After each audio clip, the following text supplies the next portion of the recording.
హైదరాబాద్ శివారులో ఓ తండ్రి ముగ్గురు పిల్లలతో కలిసి ఆత్మహత్యకు ప్రయత్నించారు. బిఎన్ రెడ్డి నగర్ లో కాంట్రాక్టర్ గా పనిచేస్తున్న అశోక్ ఈ ఉదయం ముగ్గురు పిల్లలతో కలిసి కారులో ఇరాంగూడ చెరువు దగ్గరకు వచ్చారు. కారును నేరుగా చెరువులోకి దించడంతో పిల్లలు భయభ్రాంతులకు గురయ్యారు. స్థానికులు వెంటనే స్పందించి టైర్ల సాయంతో ఆ నలుగురిని కాపాడారు. కుటుంబ ఆర్థిక సమస్యల వల్లే అశోక్ ఇలా చేసినట్లుగా తెలుస్తోంది.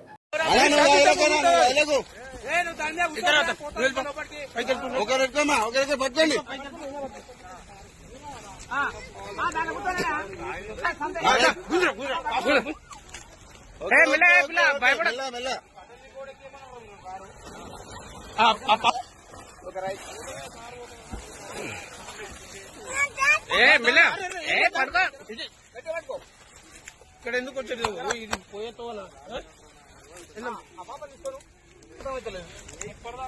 నువ్వు అట్లా ఉన్నా ఏం కాదు నువ్వు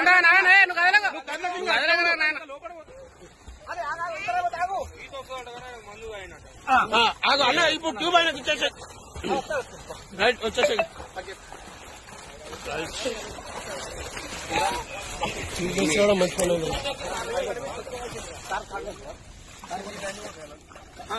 గిదేమో ఇక్కడ